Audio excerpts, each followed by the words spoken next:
நாங்கள் வாசிக்கலாம். லூக்கா 10ஆம் அதிகாரம் 30ஆம் வசனம் முதல் 36ஆம் வசனம் வரை. And Jesus answering said, A certain man went down from Jerusalem to Jericho and fell among thieves, which stripped him of his raiment and wounded him and departed, leaving him half dead.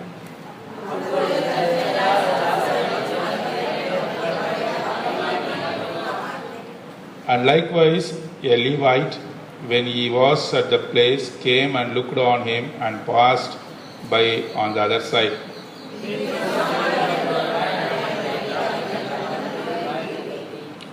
And he went to him and bound up his wounds, pouring in oil and wine, and set him on his own beast, and brought him to an inn and took care of him.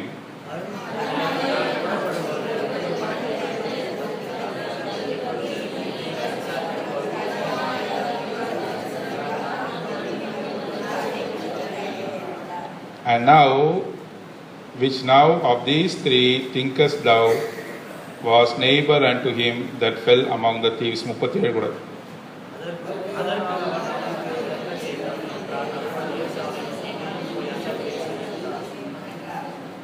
தேவன் தாமே இந்த வசனம் மூலமாக நம்மோடு கூட பேசி நமக்கு ஆராதிக்க உதவி செய்வாராக. இந்த வசனங்களை அநேக முறை நாம் படித்திருக்கிறோம். இந்த அவமானத்தை கூட நாம் அநேக முறை நாம் கேட்டிருக்கிறோம். இங்கே வாசிக்கிறோம். 30ஆம் வசனம் வாசிங்க.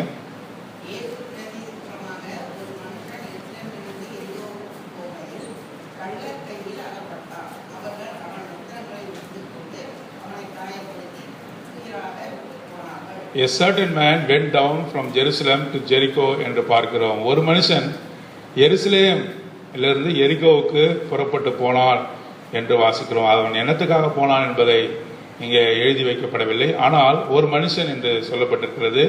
அவன் தேவனுடைய நகரமாகிய எருசலேமை விட்டு சபிக்கப்பட்ட இடமாகிய எரிகோவுக்கு அவன் போனான் என்று வாசிக்கிறோம். அவன் தேவனுடைய நகரமாகிய எருசலேமை விட்டு எரிகோவுக்கு அவன் போனான் என்று வாசிக்கிறோம். எருசலேமிலிருந்து எரிகோ 18 மைல் அளவு இருக்கும். எருசலேமிலிருந்து எரிகோ 18 மைல் தூரம் என்று நாம் வாசிக்கிறோம். 18 மைல் என்று சொன்னால் அங்கே வரும்பொழுது எருசலேம் பட்டணம் அது மலை மீது இருக்கக்கூடிய பட்டணம், எரிகோ பள்ளத்தாக்கு பகுதியிலே இருக்கக்கூடிய பட்டணமாகவே மலைப்பட்டணமாகிய எருசலேமிலிருந்து அவன் எரிகோவுக்கு புறப்பட்டு வருகிறதை அவன் பார்க்கிறோம். அந்த எரிகோவுக்கு வருகிற வழிநெடுகும் அங்கே நேரான பாதை கிடையாது, குறுகலான பாதையும் வளைந்தும் நெளிந்துமாக செல்லக்கூடிய பாதையாக இருக்கும் என்று அங்கே நாம் வேத அறிஞர் மூலமாக அறிந்து கொள்கிறோம். எருசலேமிலிருந்து எரிகோவின் பாதை அது நேரான பாதை அல்ல, அதை வளைந்து நெளிந்துமாக இருக்கக்கூடிய பாதை, மலைகள் அதிகமாக சுற்றி சூழ இருக்கக்கூடிய பாதை என்று நாம் அறிகிறோம். ஆகவே அந்த மலைகளிலே அநேக கோயில் இருக்குமா, அந்த கோயிலுக்குள்ளாக திருடர்கள் பதுங்கி இருப்பார்கள்.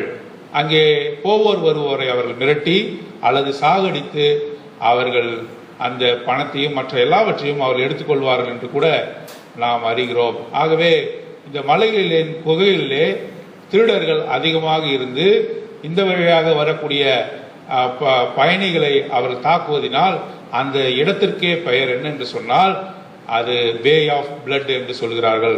மரணத்தின் வழி என்று எரிகோ முதல் எருசலேம் வர இருக்கக்கூடிய வழியை அவர்கள் மரணத்தின் வழி என்று சொல்கிறார்கள். ஆகவே இந்த மனுஷன் எந்த நோக்கத்துக்காக அவன் சென்றான் என்று இங்கே குறிப்பிடப்படவில்லை. ஆனால் எருசலேமை விட்டு என்று பார்க்கிறோம். தேவனுடைய நகரமாகிய தேவனுடைய வீடாகிய எருசலேமை விட்டு எரிகோவுக்கு போகும்போது அவன் திருடர்கள் கையில் அகப்பட்டான். நாமும் கூட தேவனுடைய நகரமாகிய தேவனுடைய ஆலயத்தை விட்டு அல்லது தேவன் கொடுக்கின்ற அன்பை விட்டு அவரை அசட்டை பண்ணி எருசலேமை விட்டு எரிகோவுக்கு போகிற மக்களாக நாம் ஒவ்வொருவரும் காணப்படுகிறோம். வாழ்க்கையிலே பல்வேறு சூழ்நிலைகளிலே தேவனை மறுதலிக்கிறோம். ரட்சிக்கப்பட்டிருந்தாலும் கூட தேவனை மறுதலிக்கிறோம், அவரை காட்டி கொடுக்கிறோம், அவருக்கு அநியாயத்தை நாம் செய்கிறோம், அவரிடத்துல கீழ்ப்படியாத பிள்ளைகளைப் போல நாம் அநேக முறை நடந்து கொள்கிறோம், துரோகத்தை செய்கிறோம். ஆகவே நாம் எல்லோரும் கூட எருசலேமை விட்டு எரிகோவுக்கு போகிற மனுஷர்களாக இருக்கிறோம். ஆகவே திருடர்கள் கையிலே அகப்பட வேண்டியதே அவருடைய முடிவு என்று வாசிக்கிறோம். நாமும் கூட இந்த திருடன் ஆகிய பிசாசின் கையிலே அநேக முறை நாம் அகப்பட்டு இருக்கிறோம். ஆகவே திருடன் என்ன செய்கிறான் என்று யோவான் 10ஆம் அதிகாரத்தில் வாசிக்கிறோம். வாசிக்க வேண்டிய அவசியமில்லை. அவன் கொல்லவும் அழிக்கவும் வருகிறான் என்று வாசிக்கிறோம். நானோ அவைகளுக்கு நித்திய ஜீவன் உண்டாக நான் வருகிறேன் என்று சொல்கிறார். ஆனால் திருடன் என்ன செய்கிறான்?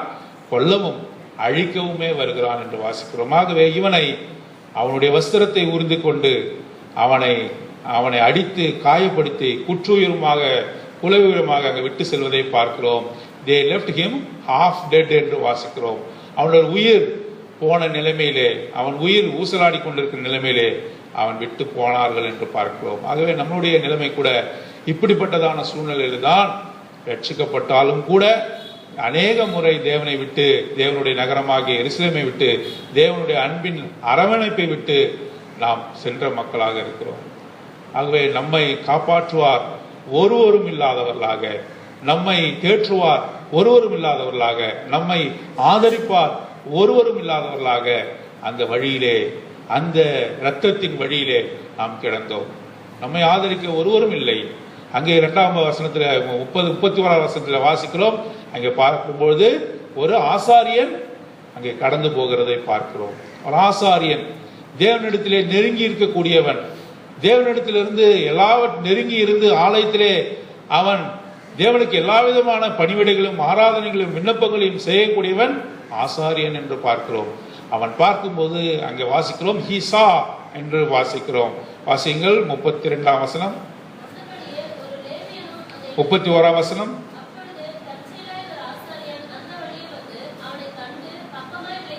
அவனை கண்டு he saw him என்று வாசிக்கிறோம். அப்படி பார்க்கிறான். அவன் குற்றுயிரும் கொலையுருமாக காணப்படுகிறான். அவன் மரண தருவாயில் இருக்கிறான். அவனுடைய ஆடைகள் இல்லாமல் நிர்வாணமான ஒரு நிலைமையில காணப்படுகிறான். கண்டிப்பாக உதவி செய்யவில்லை என்றால் அவன் செத்து போகக்கூடிய நிலைமையில காணப்படுகிறான். ஆனால் அவனை தூரத்திலிருந்து பார்க்கிறான் என்று வாசிக்கிறோம். சாஹிம் என்று வாசிக்கிறோம். அப்படி சாஹிம் என்று சொன்னால் அப்படி பார்ப்பது, அவனுடைய நிலைமையை அறிந்து கொள்வது. ஆனால் அவனுக்கு உதவி செய்ய மனமில்லை. ஆனால் இந்த ஆசாரனை குறித்து பார்க்கும் பொழுது தேவனுடைய ஆழத்திலே நெருங்கி வேலை செய்யக்கூடியவர்கள், அவர்களுக்கு தூபம் காட்டக்கூடியவர்கள், பிரதான ஆசாரியன் வருடத்தில் ஒரு முறை மகா பரிசுத்த ஸ்தலத்திலே பிரவேசிக்கக்கூடிய வாய்ப்பை பெற்றவர்கள், அவர்கள் தேவனுக்கு அணுக்கமாக நெருங்கி பணிவிடை செய்யக்கூடியவர்கள், மனுஷருக்கு அவர்கள் உதவி செய்ய மறுத்திருக்கிறதை இங்கே பார்க்கிறோம். ஒருவேளை இந்த ஆசாரியனும் கூட அவன் நினைத்திருக்கலாம், ஒருவேளை அவன் செத்து போயிருந்தால் 7 நாட்கள் அந்த ஆசாரிப்பு பணியிலிருந்து அவன் விடுவிக்கப்பட வேண்டும் என்று சொல்லி நாம் லேவியராகமத்திலே பார்க்கிறோம். 7 நாட்கள் அவன் அந்த ஆசாரிய முறையிலிருந்து அவன் விடுவிக்கப்பட வேண்டும். ஒருவேளை அதற்கு அவன் பயந்திருக்கலாம், தேவனுக்கு நாம் நெருங்கி வேலை செய்ய முடியாது என்று நினைத்திருக்கலாம். ஆகவே அந்த ஆசாரியன் அங்கே பார்க்காதவனை போல போய்விட்டான். அதுக்கு அடுத்தவனாக 32 லேவியன் வருகிறதை பார்க்கிறோம். அவனை பார்க்கும்போது என்ன பார்க்கிறோம்? he looked on him என்று வாசிக்கிறோம். இன்னும் அதிகமாக நெருங்கி பார்க்கிறான், ஆனால் உதவி செய்ய மனதில்லை என்று பார்க்கிறோம். ஆசாரியருக்கு அடுத்தபடியான பணிவிடை செய்யக்கூடியவர்கள் லேவியர்கள் என்று வாசிக்கிறோம். அவர் லேவியர்கள் என்ன செய்வார்கள்? ஆசரிப்பு கூடாரத்திலே பனிமூட்டுகளை சுமக்கிற வேலை, அங்கே பலியிடுகிறவர்கள் கொண்டு வருகிற ஆடு மாடுகளை தேவனுக்கு பலியிடுகிற வேலைகளை செய்யக்கூடியவர்கள். ஆசாரியர்களோடும் அடுத்த இடத்திற்கு இருக்கக்கூடியவர்கள் லேவியர்கள். இவனுக்கும் மனம் இல்லாமல் போயிற்று. ஒரு மனுஷனை காப்பாற்ற மனமில்லாமல் உயிருக்கு போராடி கொண்டிருக்கிற ஒரு மனுஷனை காப்பாற்ற முடியாமல் போயிற்று. ஆனால் நல்ல சமாரனாக ஆண்டவராகிய இயேசு கிறிஸ்து செய்ததை பாருங்கள். 33ஆம் வசனம்.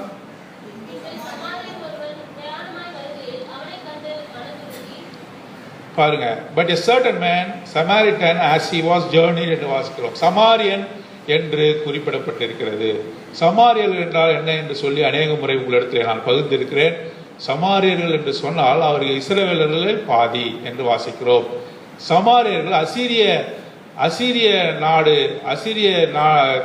ராஜா இஸ்ரவேல் ஜனங்களை அவர்கள் கைப்பற்றின பின்பு அவர்களோடு கூட மன வாழ்க்கையிலே அசீரிய ஜனங்கள் ஈடுபட்டு அவர்களுக்கு பிறந்த குழந்தைகள் சமாரியர்கள். ஆகவே ஹாஃப் பிளட்டட் என்று வாசிக்கிறோம். அதாவது இஸ்ரவேலர் பாதி, அசீரியர்கள் பாதி தான் சமாரியர்கள்.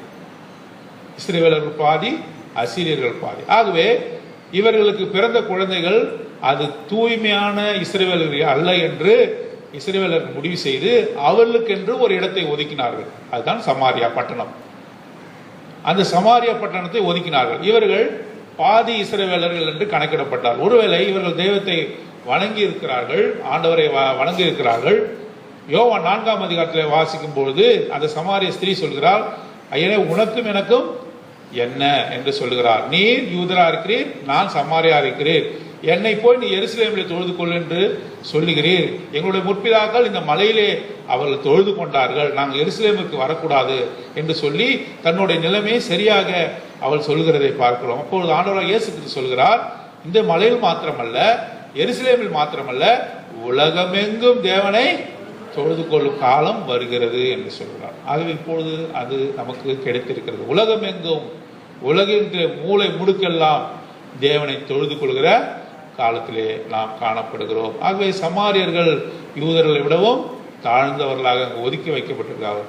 அவர்களோடு கூட தேவன் ஆண்டவராக இயேசு கிறிஸ்து தன்னை ஒருவராக அங்கே காட்டுகிறார். அப்போது சமாரியன் அங்கே வருகிறதை நாம் பார்க்கிறோம். அவருக்கு நல்ல சமாரியன் என்று பெயர். ஆகவே தன்னை சமாரியர்களின் ஒருவராக அங்கே தன்னை காட்டிக்கொள்கிறார்.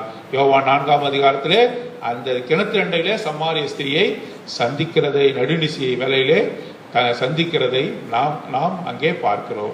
நண்பகல் வேலையிலே அங்கே சமாரிய ஸ்திரியை சந்திக்கிறதை பார்க்கிறோம். உலகத்தால் ஒதுக்கப்பட்டவர்கள், உலகத்தால் துரத்தடிக்கப்பட்டவர்கள், நீ எதற்குமே உதவாது என்று அவர்களை அவர் தெரிந்து கொண்டார். ஆகவேதான் சகலத்தையும் படைத்த ஆண்டவர் இந்த மனு உருவை அவர் எடுத்தார்.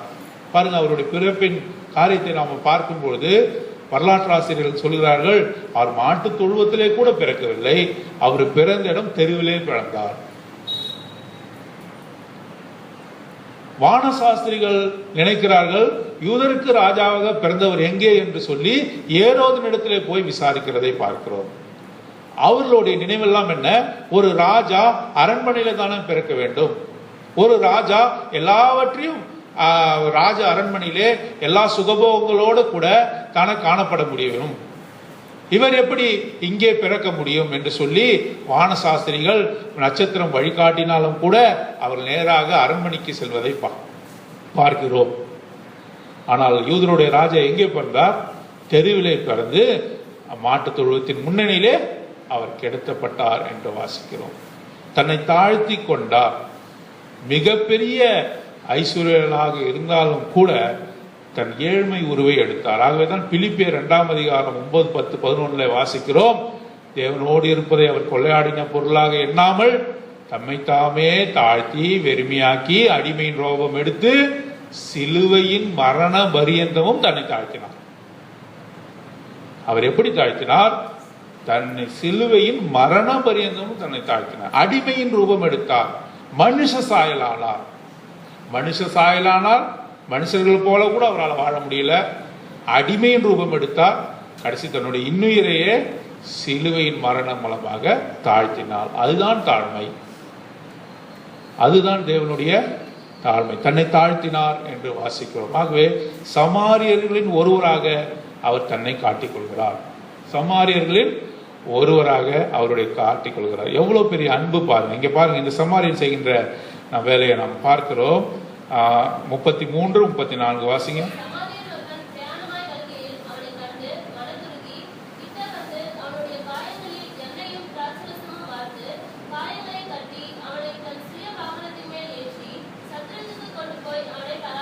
எல்லாவற்றையும் செய்வதற்கு முன்பாக அவனை பார்த்து இந்த ஆசாரியன் பார்க்கிறான். அந்த குற்றுயிரமாக கொலையுரமாக இருக்கக்கூடிய மனுஷனை ஆசாரியன் பார்க்கிறான், வேறு பக்கமாக செல்கிறான். லேவியன் பார்க்கிறான், அவனும் அந்த மாதிரியாக செய்தான்.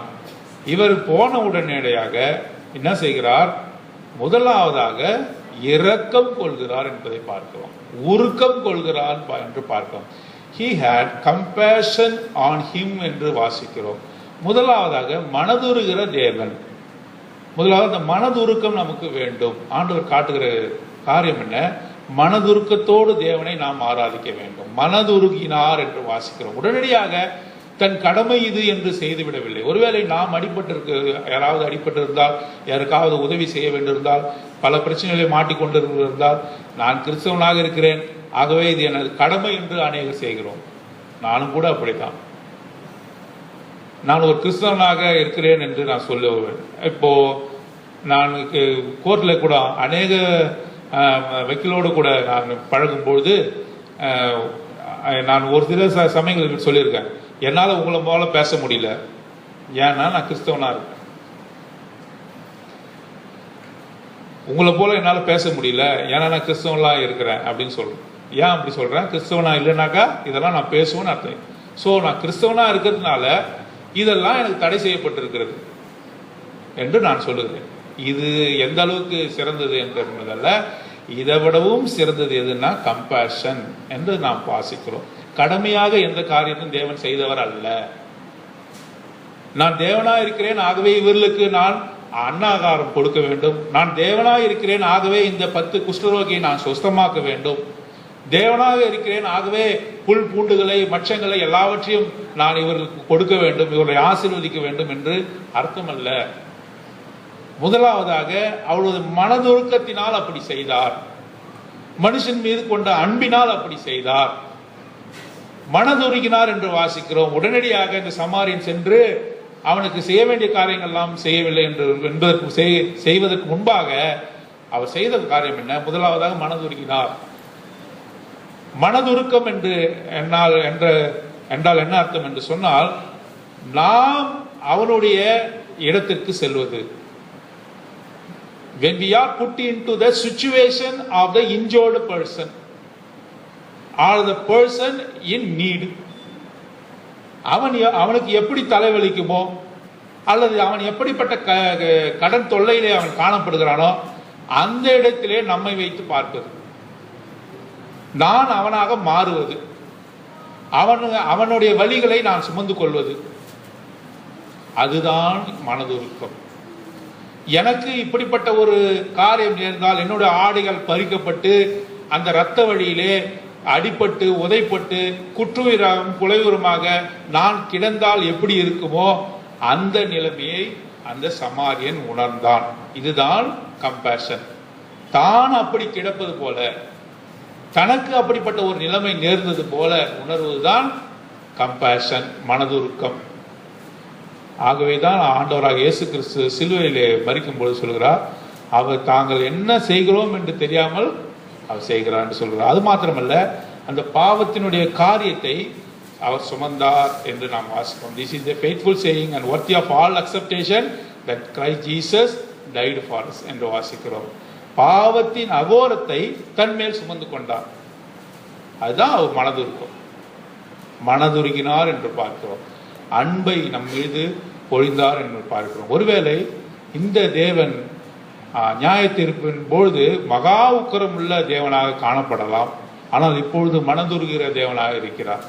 எவ்வளவு பாவங்கள் செய்தாலும் நமக்கென்று ஒரு பிரதான ஆசாரியர் நமக்காக பரிந்து பேசிக் கொண்டிருக்கிறார். நாம் அவரிடத்திலே உண்மையாக நம்மளுடைய நிலைமையை சொல்லும் பொழுது அவர் நம்மை மன்னிக்கிறவராக காணப்படுகிறார். மிகுந்த அன்புள்ள தேவன்.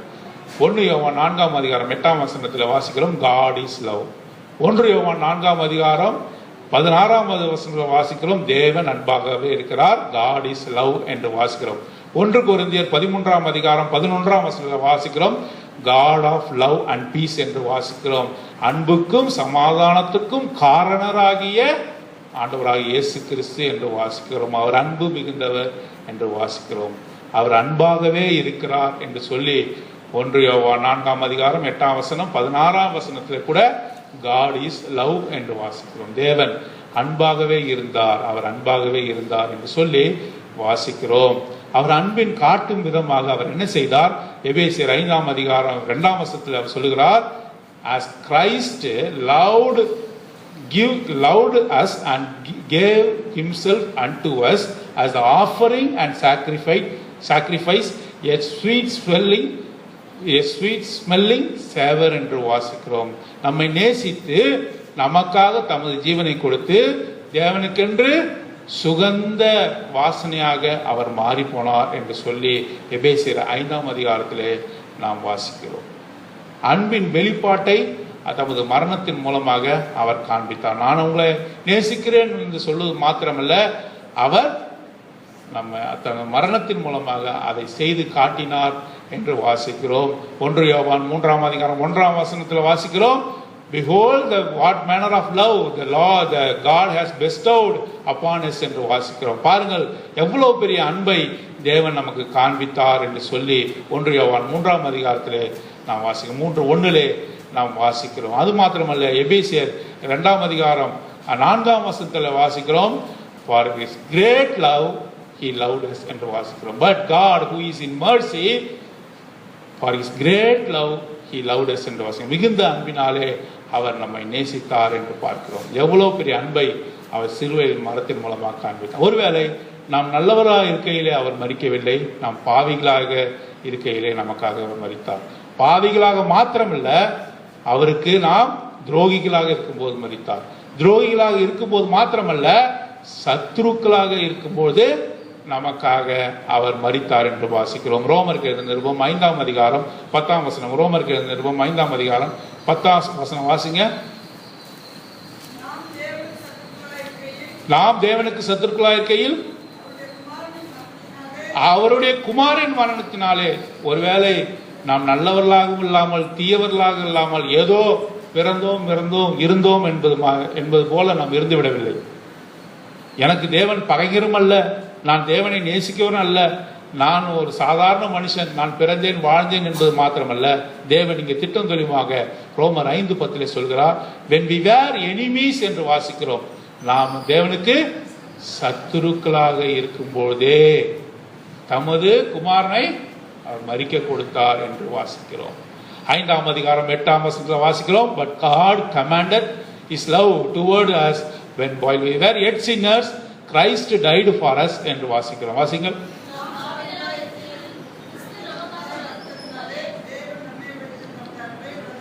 பார்த்தீங்களா, நாம் பாவிகளா இருக்கையிலே அவர் விளங்க பண்ணினார். நாம் சத்துருக்களாக இருக்கையிலே அவர் தமது அன்பை விளங்க பண்ணினார் என்று வாசிக்கிறோம். தீத்து 3ஆம் அதிகாரம் 4ஆம் வசனம். 3ஆம் அதிகாரம் 4ஆம் வசனம். But after that the kindness and the love of God our Savior toward man appeared. வாசிங்க.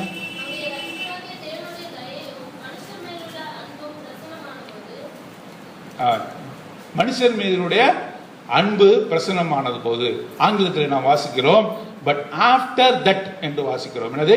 இதற்கு பின்பாக. பட் ஆஃப்டர் தட், இதற்கு பின்பாக என்ன நடந்தது? the kindness and the love of God appeared toward man என்று வாசிக்கிறோம்.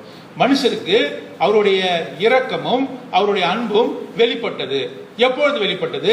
அதற்கு முன்பான வசனத்தில் பார்க்கிறோம். எப்பொழுது வெளிப்பட்டது? வாசிங்க. முற்காலத்திலே நாமும் புத்தியினரும் கீழ்ப்படியாதவர்களும் வழி தப்பி நடக்கிறவர்களும் பலவித இச்சைகளுக்கும் இன்பங்களுக்கும் அடிமைப்பட்டவர்களும் துர்க்குணத்தோடும் பொறாமையோடும் ஜீவனம் பண்ணுவர்களாயும் பகைக்கப்படத்தக்கவர்களும் ஒருவரை ஒருவர் பகைக்கிறவர்களாக இருந்தோம். இந்த லிஸ்ட்ல நாம் இருக்கிறோமா இல்லையா? நான் இருக்கிறேன். ஒரு பகைத்திருக்கிறேன், துர்க்குணம் உள்ளவெல்லாம் இருந்திருக்கிறேன், அசூசியான காரியங்கள் இடத்துல இருந்திருக்கிறது. இந்த லிஸ்ட்டை கொடுக்குறாரு. இந்த லிஸ்ட்டை கொடுக்குற வாசித்த வசனத்தை திரும்ப வாசித்து பாருங்க. வீட்டில் போய் நிதானமா வாசித்து பாருங்க. இப்படிப்பட்ட சூழ்நிலை இருக்கும்போது அந்த வார்த்தை வருகிறது. பட் ஆஃப்டர் தட், இதெல்லாம் இருக்கும்போது the kindness and the love of God appeared toward men. அப்பதான் தேவனுடைய அன்பு வெளிப்பட்டது. என்னால புரிந்து கொள்ளவே முடியாத அன்பு, தேவனுடைய அன்பை புரிந்து கொள்ளவே முடியாது. ஆகவேதான் இது மிகப்பெரிய அன்பு என்று வாசிக்கிறோம். ஆகவேதான் இது உன்னதமான அன்பு என்று வாசிக்கிறோம். ஏன் என்று சொன்னால், நாம் நல்லவர்களாக இருக்கும் பொழுதல்ல, நாம் பகைஞராக பகைக்கப்படத்தக்கவர்களாக துர்க்குணத்திலே ஊறி போய் நித்தமும் தலை முதல் கால் வரை பொல்லாப்பானவைகளை சிந்தித்து நடந்து பேசி செய்து வாழ்ந்து கொண்டிருந்த நம்மீது பட் ஆஃப்டர் தட் என்று வாசிக்கிறோம். இதற்கு பின்பாக தேவனுடைய அன்பு பிரசன்னமாயிற்று என்று வாசிக்கிறோம். எவ்வளவு பெரிய அன்பை அவர் நம் மீது காட்டினார். பாருங்க, ஒரு மினியேச்சர் சர்ச். ஆண்டவராய் இயேசு கிறிஸ்து சபைக்கு சிரசானவர். 12 சீடர்கள் சபை. 12 சீடர்கள் சபை. ஆண்டவர் இயேசு கிறிஸ்து சபைக்கு சிரசானவர். சபை நடக்கிறது ஆண்டவருடைய காலத்தில். ஒவ்வொரு மனுஷனும் ஒவ்வொரு விதமாக காணப்படுகிறான். ஒருவன் காட்டி கொடுக்கிறான், ஒருவன் மறுதளிக்கிறான், ஒருவன் நான் யாரு பெரியவர் பார்க்கலான்றான், ஒவ்வொருவரும் பொறாமையாக இருக்கிறாங்க. சிறுவர்கள் ஆண்டவராக இயேசு கிறிஸ்து இடத்துல கிட்டி சேர முடியாதபடி தடை செய்கிறார்கள். அவர்களுக்கு ஜனங்களுக்கு அன்னாகாரம் கொடுக்க பிதாவாகிய ஆண்டவராக இயேசு கிறிஸ்து பிரியமாக இருந்தும் பொழுது கூட இந்த சீடர்கள் தடுக்கிறார்கள். வானா அவங்களும் அனுப்பிடுங்க, அவங்க பசியாக போகட்டும் என்று சொல்லி அவ்வளோ கடினமுள்ள நெஞ்சர்களாக இந்த 12 சீடர்களாகிய சபை இருந்தது. அப்படி இருந்தும் கூட ஒரு வார்த்தையை வாசிக்கிறோம். யோவான் 13ஆம் அதிகாரம், John gospel chapter 13 and verse 1ல வாசிக்கிறோம். வாசிங்க.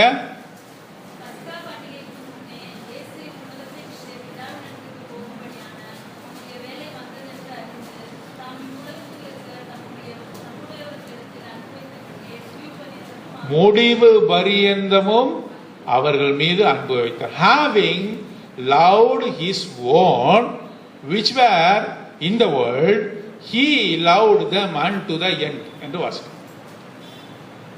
என்ன வாசிக்கிறோம்? Having loved his own. இப்படிப்பட்ட துன்மார்க்கமான இந்த சீடர்களை குறித்து அவருக்கு சொல்கிற சாட்சி என்ன?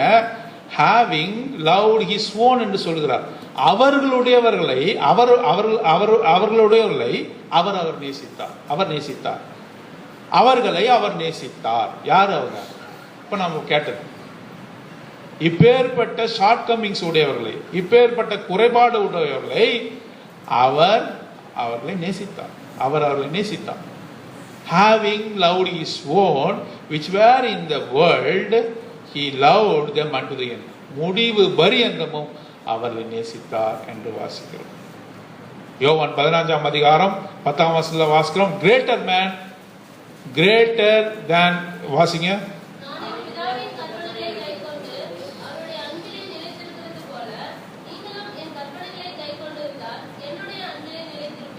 ஆ 15ஆம் அதிகாரம் 10ஆம் வசனமா?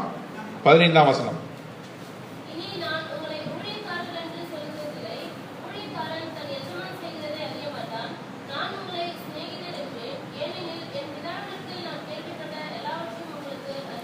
நம்ம சிநேகிதர் என்று சொல்கிறார். துரோகிகளும் பயங்கர்களும் பகைக்கப்படத்தக்கவர்களாக நம்மை அவர் துரோகிகள், அவர் சிநேகிதர் என்று நம்ம சொல்கிறதை நாம் வாசிக்கிறோமா? கொலோசியர்ல வாசிக்கலாம். கொலோசியர் 1ஆம் அதிகாரம் 20ஆம் வசனம் வாசிங்க. கொலோசியர் 1ஆம் அதிகாரம் 20ஆம் வசனம்.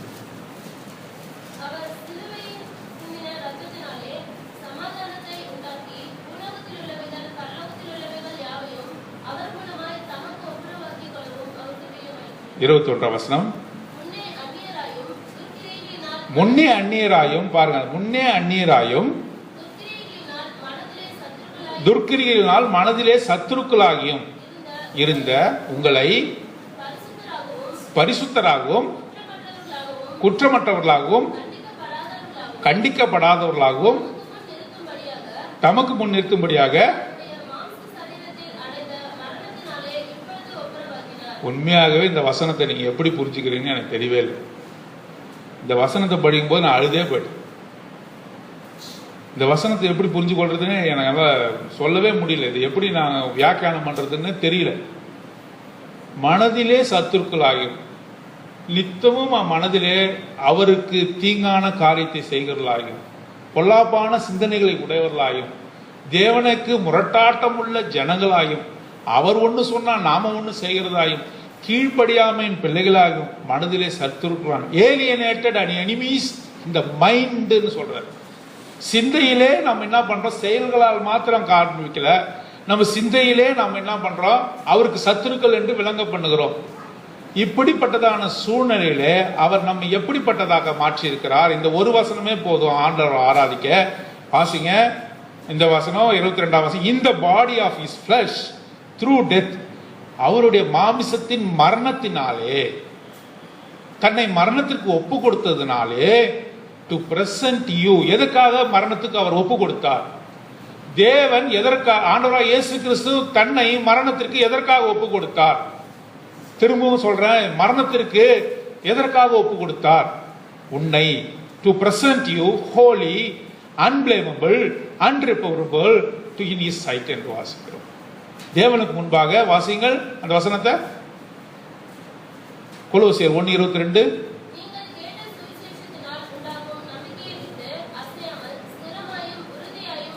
21 வாசிங்க. தமிழ் 21 இருக்கு.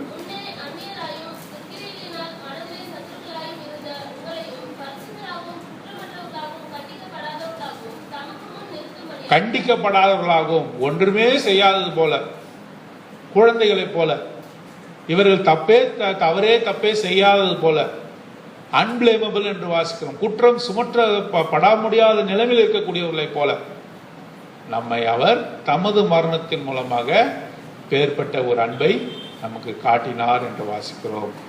ஓசையாவிலே சொல்கிறார், ஓசையா 11ஆம் அதிகாரத்திலே, அன்பின் கயிறினால் நான் அவர்களை கட்டி இழுக்கிறேன் என்று சொல்கிறார். அன்பின் கயிறினால் நான் அவர்களை கட்டி இழுக்கிறேன் என்று சொல்கிறார். திரும்பவும் லூக்கா 10ஆம் அதிகாரம் முடித்து விடலாம். லூக்கா 10ஆம் அதிகாரம் 34ஆம் வசனம் வாசிங்க.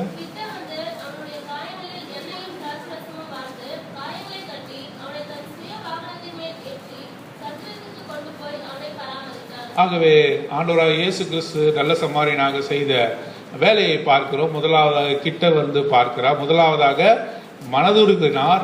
அவனுடைய நிலைமை கண்டு முதலாவதாக he had compassion on him என்று வாசிக்கிறோம். ஆகவே மனதுருக்கம் உள்ள தேவன். மனதுருக்கம் என்றால் என்ன என்று நாம் வாசித்தோம். மனதுருக்கம் என்று சொன்னால் அந்த மனுஷனுடைய நிலைமை தன்னை பொருத்தி கொள்வது, தன்னுடைய காரியத்தை அந்த மனுஷனோடு கூட பொருத்தி கொள்வது, அவன் தன்னுடைய ஆடை இழந்தது போல நினைப்பது.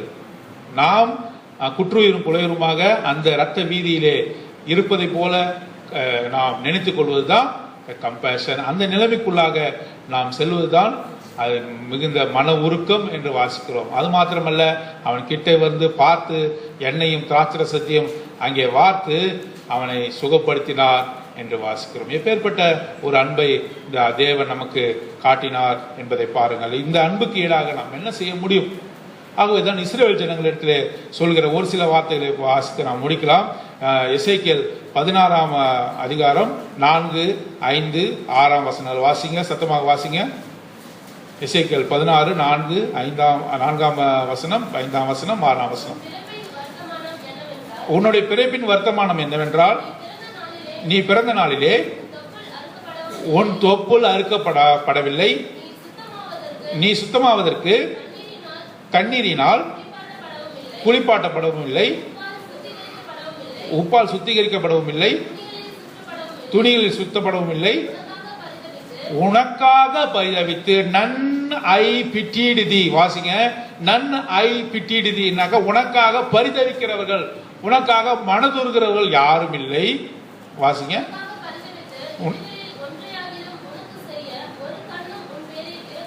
ஒரு கண்ணும் உன் மீது இரக்கமா இல்லை. ஆசாரியனை போல, லேவியனை போல, மற்ற ஜனங்களைப் போல ஒரு கண்ணும் உன் மீது இரக்கமா இல்லை. தொப்புள் கொடி அறுக்கப்படாமல், நல்ல துணியினால் சுத்தப்படாமல், நீ தண்ணீரினால் கழுவப்படாமல் ஒரு கண்ணும் உன் மீது இரக்கமா இல்லை. ஒரு கண்ணு கூட உன்னால பரிதவிக்கல. அப்படியே இருந்தனாக்கா நீ செத்து போயிருக்கணும். அப்படியே இருந்ததுன்னா இந்த உலகத்தோடு கூட மக்கி மண்ணா போயிருக்கணும். பாவத்துல வாழ்ந்து நரகத்துக்குள்ளாக நீ சென்றிருக்கணும். ஒரு கண்ணும் உன் மீது இரக்கமா இல்லை. அந்த மனுஷன் மீது ஒரு கண்ணும் இரக்கமாக இல்லை. வாசிங்க அடுத்தது.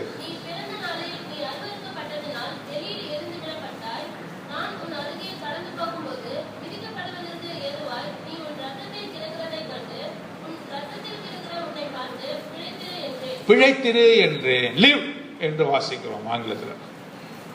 நீ மிதிச்சிட்டு போற நிலைமையில் இருக்க, தெருவில் கிடந்தபடியால் உன்னை யாரும் சட்டை பண்ணவில்லை. உன்னை மிதித்து அவர்கள் போகிற நிலைமையிலே நீ தெருவிலே கிடந்தாய். உன்னுடைய பிறப்பின் வர்த்தமானம் இதுதான். தெருவிலே கிடந்த உன்னை லிவ் என்று சொல்கிறார், பிழைத்திரு என்று சொல்கிறார். அந்த வார்த்தை வல்லமையான வார்த்தை. அது தேவன் மாத்திரம்தான் சொல்ல முடியும், யாராலுமே சொல்ல முடியாது. பிழைத்திரு, லிவ் என்று சொல்லுகிறார். நீ பிழைத்திரு என்று சொல்லுகிறார். பாருங்க அவருடைய மனதுருக்கம், எப்பேற்பட்ட மனதுருக்கம் பாருங்க. when thou wast in the blood, நீ உன்னுடைய ரத்தத்திலே சுத்திகரிக்கப்படாத நிலையில் இருக்கும்போது live, yeah I said unto thee when thou wast in the blood live என்று வாசி. பிழைத்திரு, பிழைத்திரு, பிழைத்திரு என்று சொன்னார். உன்னை சுத்திகரித்தார் என்று வாசி. ஆகவே இந்த மனுஷனை அந்த சமாரியன் சுத்திகரித்ததை பார்க்கிறோம். முதலாவதாக இரக்கம் கொண்டான், உருக்கம் கொண்டான், அங்கே சுத்திகரிச்சான் என்று பார்க்கிறோம். தேவனுடைய அன்பு அப்பேற்பட்டதான ஒரு அன்பு. மரண எருசலேம், எருசலேமாக தேவனுடைய நகரத்தை விட்டு சபிக்கப்பட்ட நகரமாக எரிகோவுக்கு போகிற இருந்த நீ யாரா இருந்தாலும் சரி, நாம் சபிக்கப்பட்டவர்கள். நம்மளுடைய நிலைமை என்ன? திருடர்களால் எல்லா விதமான துணிகளும் உரியப்பட்டு நம்மளுடைய சொத்து சுதந்திரம் எல்லாம் அங்கே பறி கொடுக்கப்பட்டு, அடிக்கப்பட்டு, துவைக்கப்பட்டு, நடுவீதியிலே அங்கே நாம் கிடத்தப்படுகிற ஒரு சூழ்நிலை. குற்றுயிரும் குலையுருமாக சாவ கிடக்கிற நம்மை சமாரியன் அங்கே பார்த்தார். அல்ல சமாரியன் ஆண்டவராகிய இயேசு கிறிஸ்து நம்மை பார்த்தார். கிட்டே வந்து மனதுருக்கம் கொண்டு அவர் சொன்ன வார்த்தை பிழைத்திரு, பிழைத்திரு என்று சொன்னார். ஆகவேதான் நாம் பிழைத்திருக்கிறோம். நாம் பிழைத்திருப்பது எதற்காக பிழைத்திருக்கிறோம்? தேவனை ஆராதிக்க. இப்பேற்பட்ட அன்பை ருசித்து உணர்ந்து அவரை ஆராதிக்கதான் நம்ம கொலோசியரில் வாசித்த விதமாக இப்படிப்பட்ட சூழ்நிலை இருந்த நம்மை நாம் எதற்காக இருக்கிறோம்? நல்ல அவருக்கு முன்பாக அன்பிளேமபிள், ஹோலி, பரிசுத்தமாக நிறுத்தினார் என்று வாசிக்கிறோம். தீத்து 3ஆம் அதிகாரம் 4ஆம் வசனத்தில் வாசிக்கிறோம். பட் ஆஃப்டர் தட், மிக முக்கியமான வார்த்தை, பட் ஆஃப்டர் தட் என்று வாசிக்கிறோம். அதுக்கு முன்பான வசனத்தில் பார்க்கும்பொழுது பயங்கராகியும் பயக்கப்படத்தக்கவர்களாகியும் துர்க்கணத்திலே வாழ்ந்திருந்த நமக்கு தேவனுடைய அன்பும் கிருபையும் பிரசனமாயிற்று. ஆகவே இந்த நன்மைகளை நாம் நினைத்து நினைத்து தேவனை ஆராதிப்போமாக.